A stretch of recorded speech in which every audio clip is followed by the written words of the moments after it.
Olá, meus amores, vamos dar início aqui a mais uma aula da nossa disciplina de Introdução à Teoria do Cuidado, tá certo? Nessa aula, nós vamos falar sobre todos os âmbitos hospitalares, conhecer os tipos de hospitais, as classificações dos hospitais, tá ok? Então, para dar início à nossa aula, vamos falar um pouco sobre o conceito da palavra hospital, que origina-se do latim e quer dizer lugar onde se hospedam pessoas e fazem referência aos estabelecimentos que foram fundados pelo clero, tá bom? Cuja sua finalidade era prover o cuidado aos doentes e oferecer abrigo aos viajantes e peregrinos. O hospital é um estabelecimento próprio para internação e tratamento de doentes ou de feridos, que deve agir com hospitalidade e benevolência, tá ok? Segundo o nosso Ministério da Saúde, o hospital é definido como estabelecimento de saúde destinado a prestar assistência sanitária em regime de internação a uma determinada clientela ou de não internação, no caso de ambulatórios e outros serviços, como os PSFs e afins, tá ok? Os hospitais ou estabelecimentos assistenciais de saúde, que recebem a sigla EAS, de acordo com a natureza da unidade, podem ser definidos de diversas maneiras, como, por exemplo, de acordo com as suas especialidades. Então, como eu disse, nós vamos aqui estudar sobre essa classificação hospitalar, tá bom? Mas antes de iniciarmos, vamos falar um pouco sobre a assistência hospitalar. Define-se assistência hospitalar a prestação dos serviços de saúde, que tem por base o hospital, que é a instituição destinada à prestação desses serviços, em regime de internação e de atendimento externo. Segundo a OMS, o hospital ele é uma parte integrante de um sistema coordenado de saúde, cuja sua função é dispensar à comunidade completa a assistência à saúde, seja ela preventiva ou curativa, incluindo os serviços extensivos à família em seu domicílio, e ainda um centro de treinamento médico e paramédico de pesquisa biosocial. Casas de saúde, clínicas, policlínicas, institutos e outras nomenclaturas que nós vemos por aí, elas são habitualmente destinadas aos hospitais, tá bom? Então, um ambiente hospitalar pode não receber esse nome, hospital, mas também pode ser chamada de casa de saúde, policlínica, instituto, clínica, santa casa. Então, vamos dar início aqui à propriamente dita classificação e tipos de hospitais, tá bom? Os hospitais, eles podem ser classificados quanto à sua especialidade. Ele pode ser geral ou especializado. Um hospital geral é um âmbito destinado a prestar assistência nas 4 especialidades médicas básicas. Quais são essas 4 especialidades? Clínica médica, cirúrgica, gineco-obstétrica e clínica pediátrica, tá bom? Então, ele é um hospital geral quando tem essas 4 especialidades médicas básicas. E o que seria um hospital especializado? Como o nome já diz, é que ele presta uma assistência especializada a uma diretriz, digamos assim, como maternidade, neurocirurgia, um hospital cardiológico, tá bom? Então, o hospital especializado presta serviço a uma diretriz especializada. Ele pode ser um hospital obstétrico, como a maternidade, pode ser um hospital neurocirúrgico, um hospital cardiológico, e a classificação dos hospitais quanto ao número de leitos. Bom, de acordo com o número de leitos, o hospital ele pode ser classificado em portes. Um hospital ele é classificado de pequeno porte quando ele tem até 50 leitos, tá bom? Partiu de 51 a 150, ele já entra na classificação de médio porte. Tem 151 a 500 leitos, grande porte. Passou de 500 leitos, a partir de 501, ele já é classificado como um hospital de porte especial, certo? E quanto à sua propriedade, Yasmin?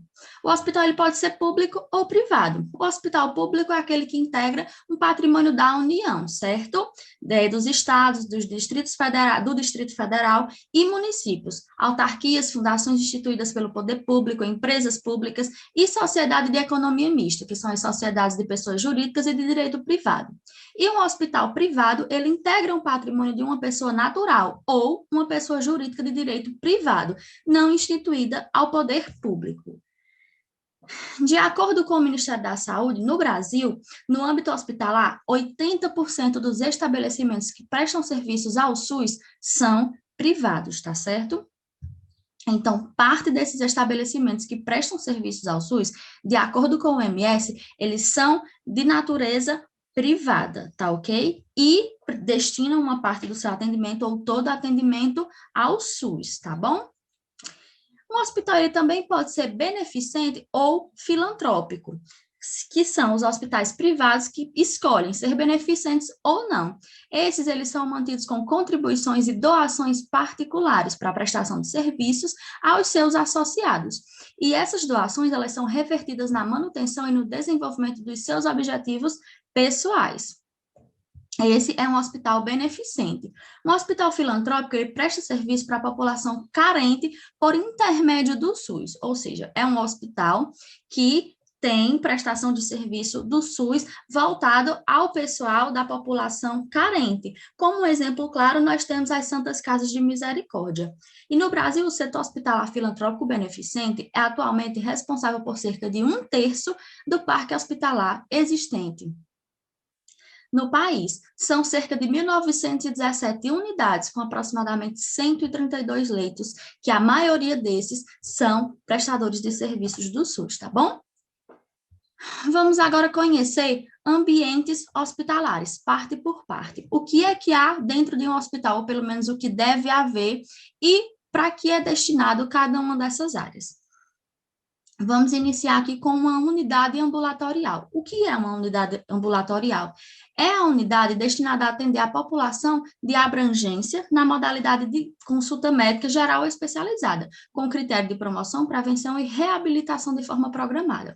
Uma unidade ambulatorial presta atendimentos simples, tá bom? Que não requer grande rigor no atendimento. Uma sala de aerosol e nebulização, por exemplo. Pode haver uma sala de nebulização dentro de uma unidade ambulatorial. E essa sala de nebulização é um ambiente destinado à utilização de aparelhos de veiculação medicamentosa via inalatória, certo? Ele tem que ser provido de pia e bancada, e a desinfecção das máscaras que foram utilizadas, ela deve ser realizada com água, sabão e serem imersas no hipoclorito de sódio, conforme o protocolo do Ministério de Saúde. Pronto? A sala de reidratação oral. É uma sala que tem que ser provida de pia, bancada e sanitário anexo. Essa reidratação, aliás, a reidratação intravenosa, ela deve ser realizada em leitos de observação, não na sala de reidratação oral, tá bom? Lembrando que quando eu falo de reidratação oral, pela boca. Quando a reidratação é venosa, na veia, tem que ser feita em leito de observação. Não deve ser feita em uma sala apenas destinada à reidratação oral, certo, galerinha? Uma sala de curativos. Esse ambiente é destinado a procedimentos contaminados e ele tem que ser provido também de pia e de bancada.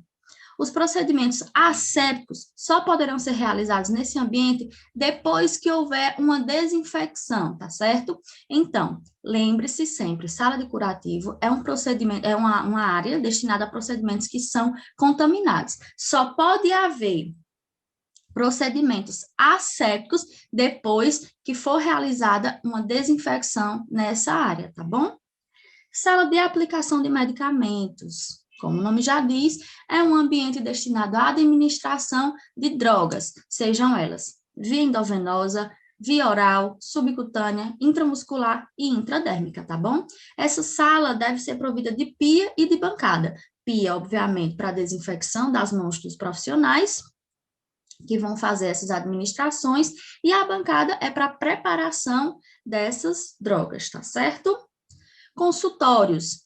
Consultórios especializados, como o de ginecologia e obstetrícia, de urologia, deverão possuir um banheiro anexo. Esse banheiro anexo, ele é para que o paciente ou a paciente, no caso da ginecologia e obstetrícia, tire a veste, tire a roupa, vista aquela batinha que comumente nós vemos por aí, tá certo? Então, essa troca de roupa deve ser realizada em um banheiro anexo. Além desse banheiro anexo, é interessante que tenha um lavatório ao lado da mesa do exame, tá bom? Temos aqui a mesa do exame, onde o profissional vai realizar o exame, e ao lado dessa mesa deve haver uma pia, tá certo? Um lavatório. Centro cirúrgico ambulatorial. O centro cirúrgico ambulatorial, ele é destinado ao desenvolvimento de atividade cirúrgica que não demandam internação do paciente, tá bom? Então, atividades cirúrgicas simples, que não seja necessário o paciente manter-se internado na unidade hospitalar.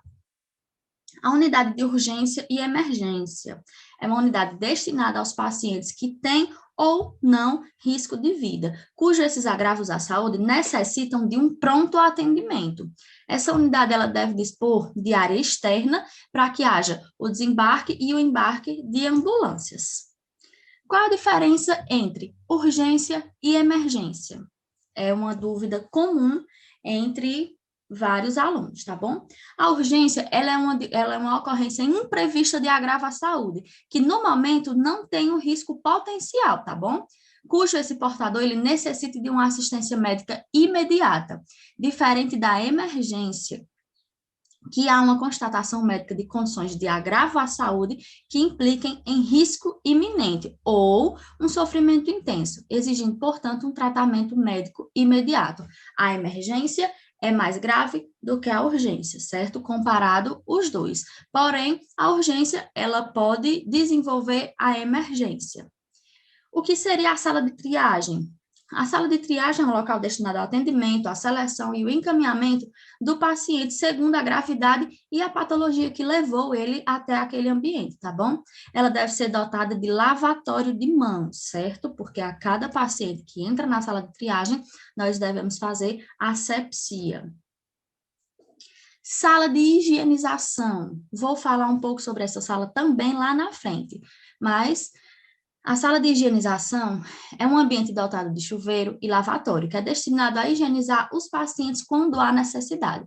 Mais na frente vou falar de uma sala específica de exame e volto a falar dessa sala de higienização, tá bom?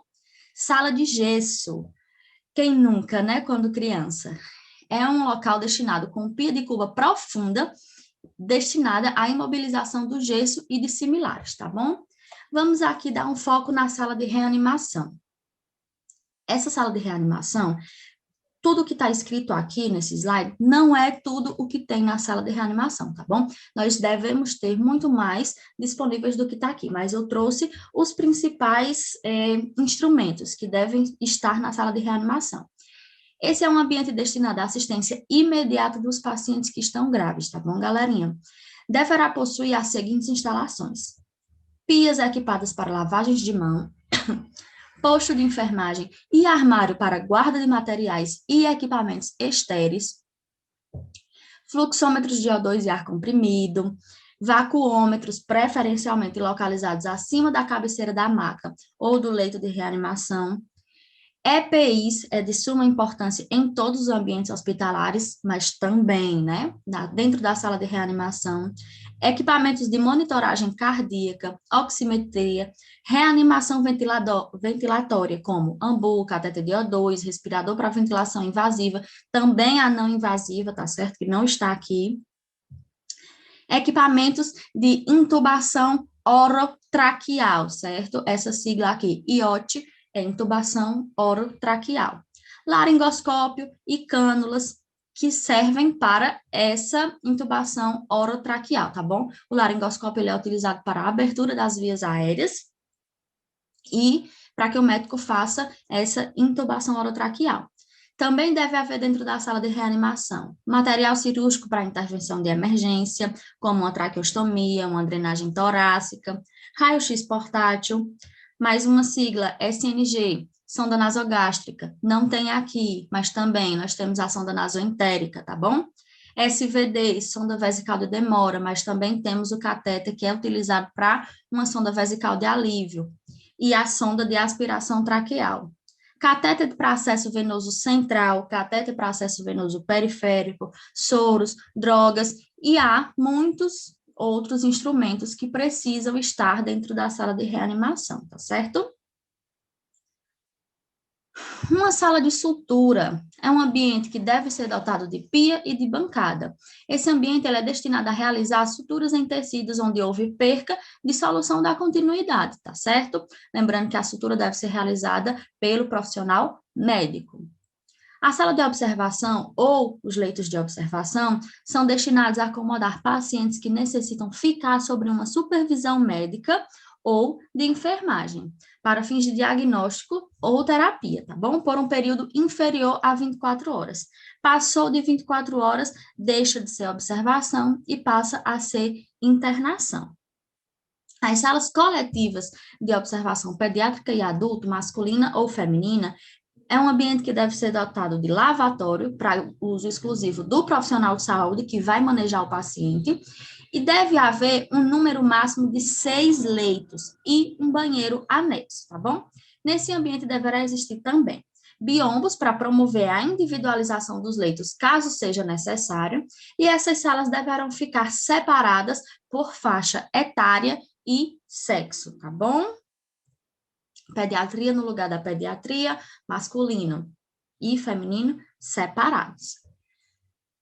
Uma unidade de internação é uma área destinada a promover a internação dos pacientes adultos e pediátricos em ambientes individuais, quando são apartamentos, ou coletivos, quando são as enfermarias, tá bom? Conforme a faixa etária, a patologia, o sexo e a intensidade dos cuidados que serão prestados. Alojamento conjunto. Esse ambiente, ele é único e exclusivamente destinado ao recém-nascido normal, com o berço que fica ao lado da maca da mãe, tá bom? Da cama da mãe, do leito de internação da mãe. Então, alojamento conjunto é apenas para o recém-nascido e a mãe.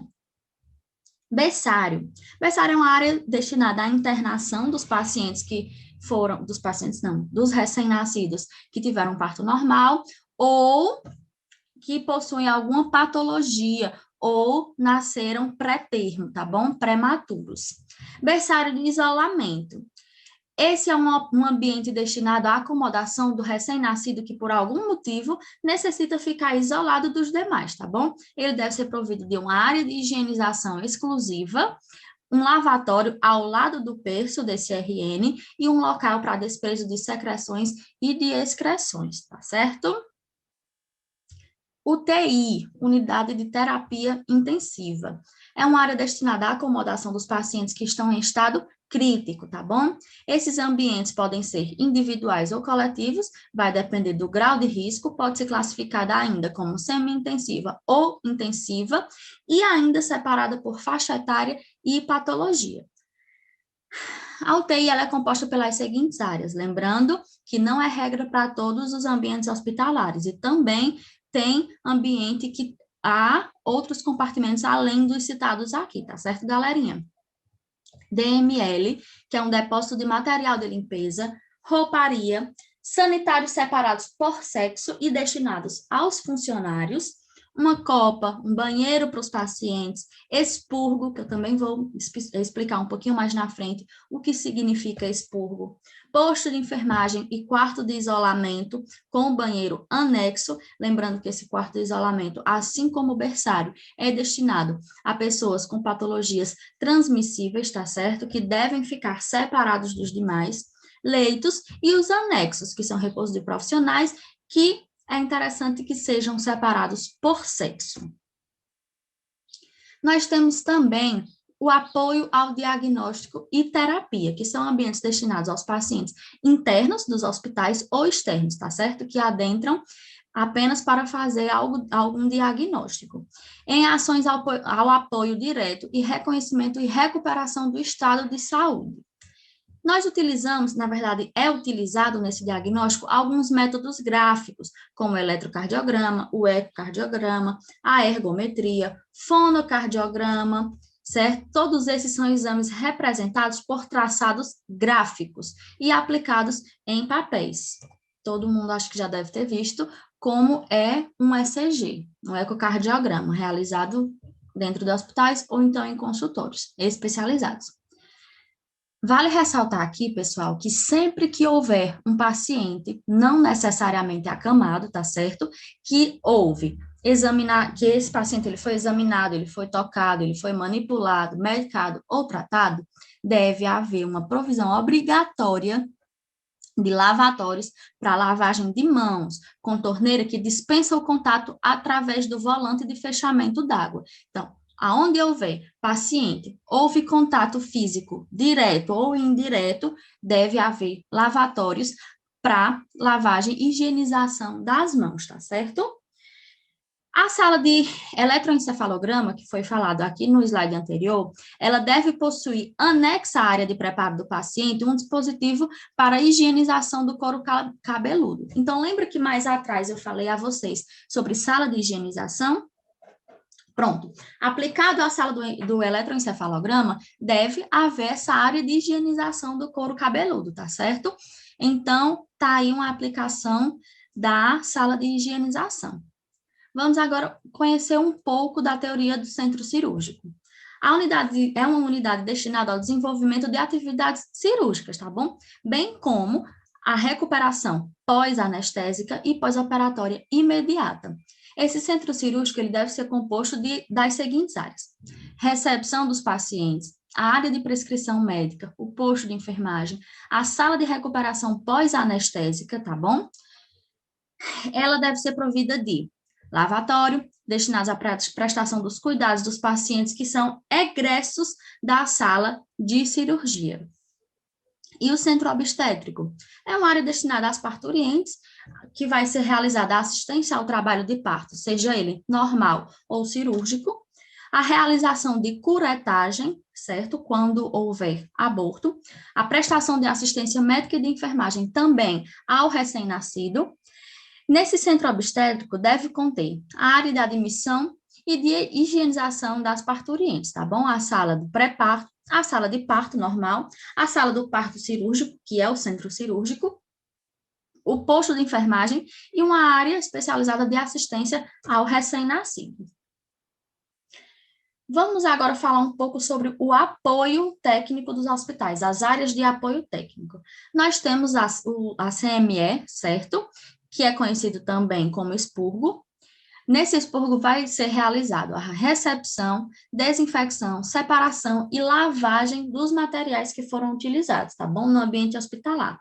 Essa é uma área de preparo e esterilização destinada a preparar e esterilizar os materiais e as roupas provenientes da lavanderia. O que é um lactário?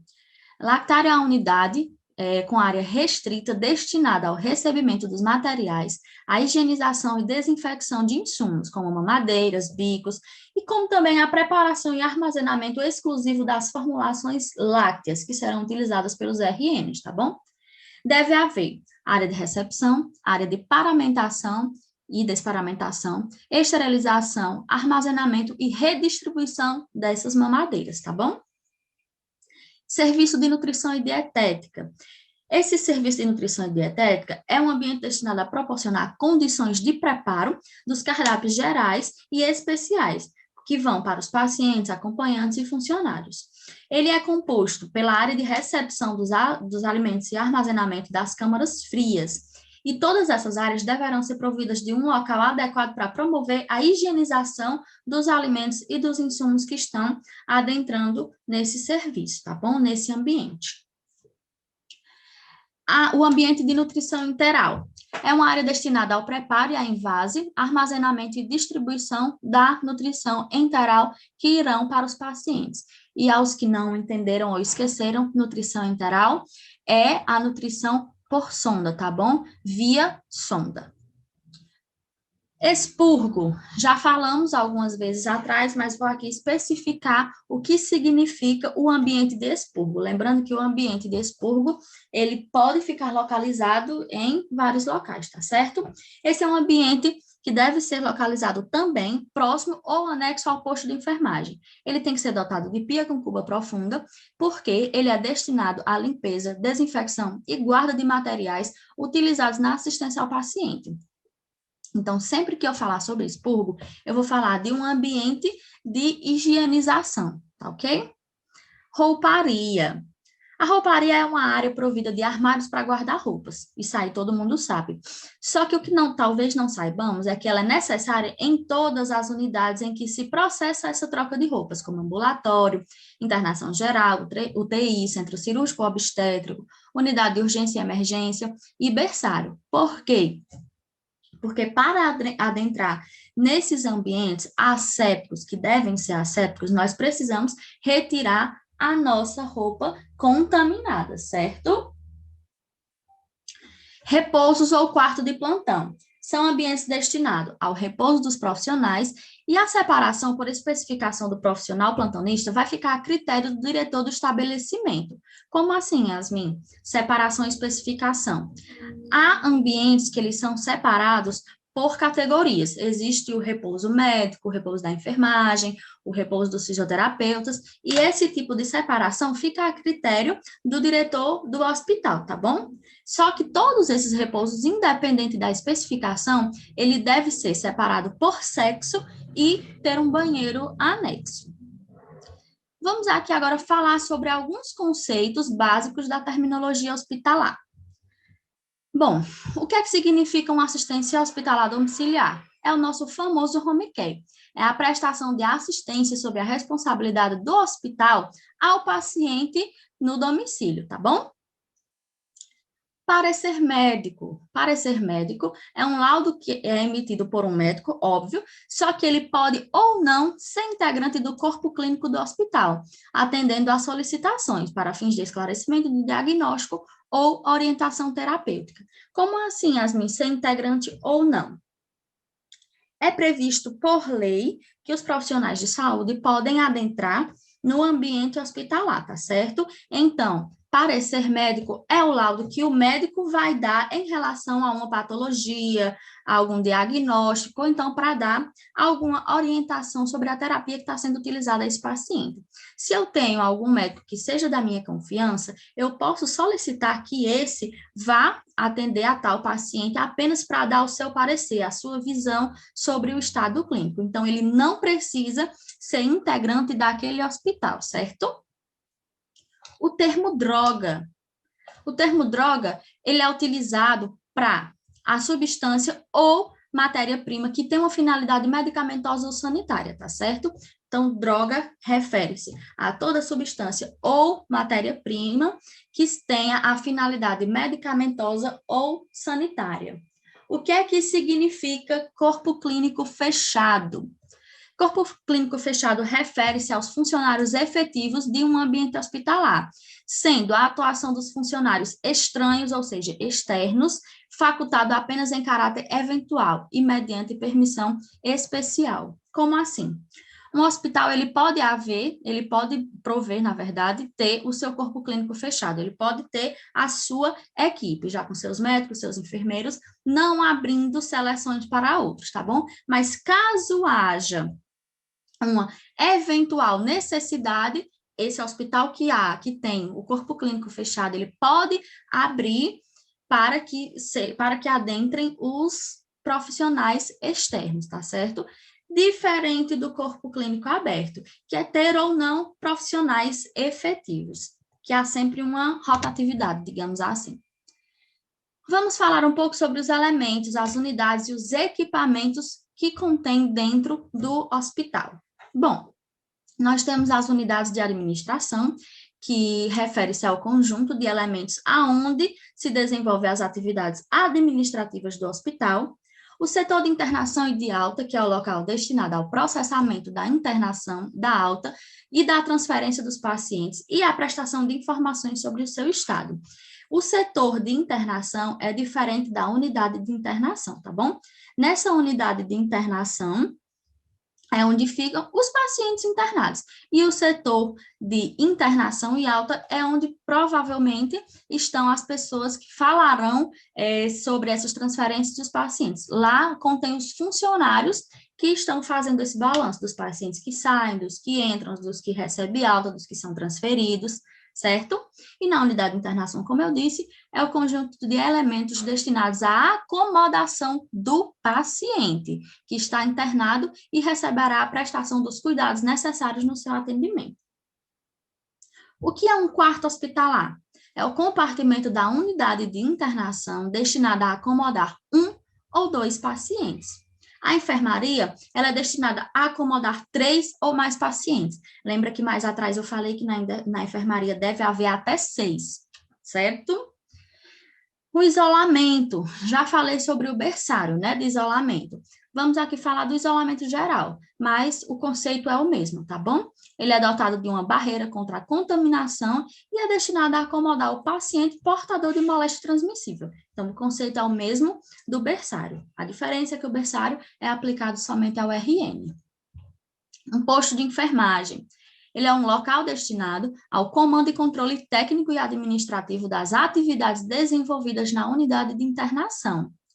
Depósito de roupa limpa é onde fica a guarda da roupa que vem da lavanderia, tá bom? E o de roupa suja, destinado à guarda temporária das roupas que já foram utilizadas anteriormente e serão destinadas à lavanderia. Área de transferência. Bom, a área de transferência é o local da unidade de centro cirúrgico aonde o paciente que será operado é recebido e transferido de maca. Por que ele é transferido de maca? Para evitar a contaminação, porque essa transferência funciona como uma barreira contra a contaminação, tá certo? Então, o paciente ele vem de uma área, digamos que contaminada, e ele vai para o centro cirúrgico, que é uma área totalmente asséptica, ele sai da maca contaminada, passa para a maca asséptica, recebe todo o atendimento, também é feita toda a higienização desse paciente antes de entrar no centro cirúrgico, tá bom? Unidade de radioterapia é destinada ao emprego de raio-x, tá bom? E das radiações ionizantes, com fins de diagnósticos ou fins terapêuticos.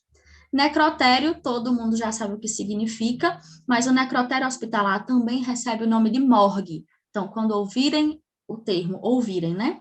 Virem ou ouvirem o termo morgue, saibam que é um local destinado à guarda e à conserva do cadáver, até que seja feita a remoção ou a realização da necrópsia. O morgue é diferente do velório, certo? O velório é um ambiente destinado à permanência do cadáver para ser velado para a família. E sim, existem centros de velórios dentro dos hospitais. Capela também existem dentro de hospitais, é um local destinado à realização dos atos ou ofícios religiosos. Há uma capela no Hospital São Vicente de Paula, em Barbalha.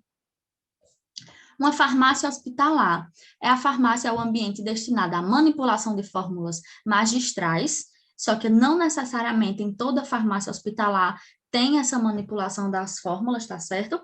Como também a recepção, guarda, controle e distribuição das drogas, que são os medicamentos, ou também dos insumos farmacêuticos e correlatos para uso do hospital dos seus pacientes.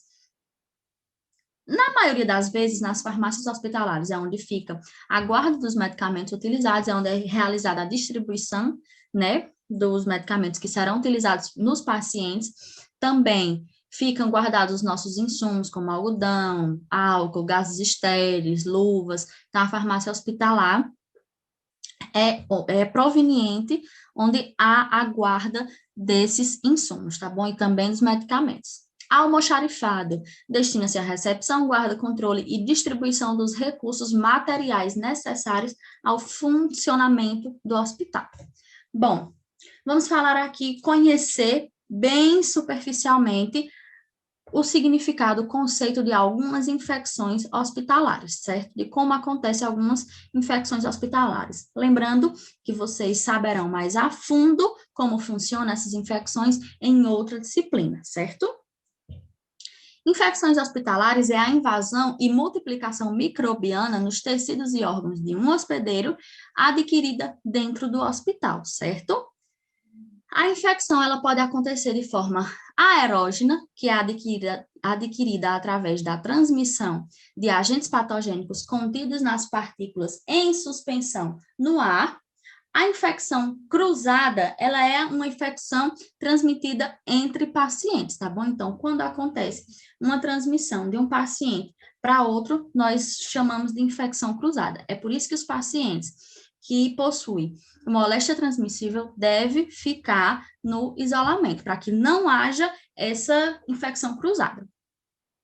E o que seria infestação? Infestação é alojamento, desenvolvimento e reprodução de artrópodes na superfície do corpo ou nas nossas vestes, tá? Uma contaminação microbiana é a presença dos agentes patogênicos em seres animados e superfícies inertes. Uma desinfecção ou descontaminação é a destruição de formas vegetativas microbianas não esporuladas por meio de agentes físicos ou químicos aplicados a superfícies inertes, tá bom?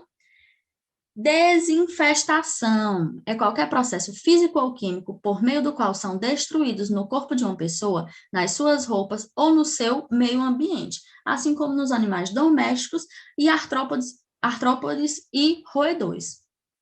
A antisepsia vai ser o conjunto dos meios para impedir a contaminação microbiana. Esterilização é a destruição de todas as formas de micro-organismos, sejam elas bactérias, esporos, cogumelos e vírus, por meio de agentes físico-químicos. E a higienização é todo o processo de limpeza que visa remover resíduos e reduzir micro-organismos a níveis recomendados pelos códigos sanitários.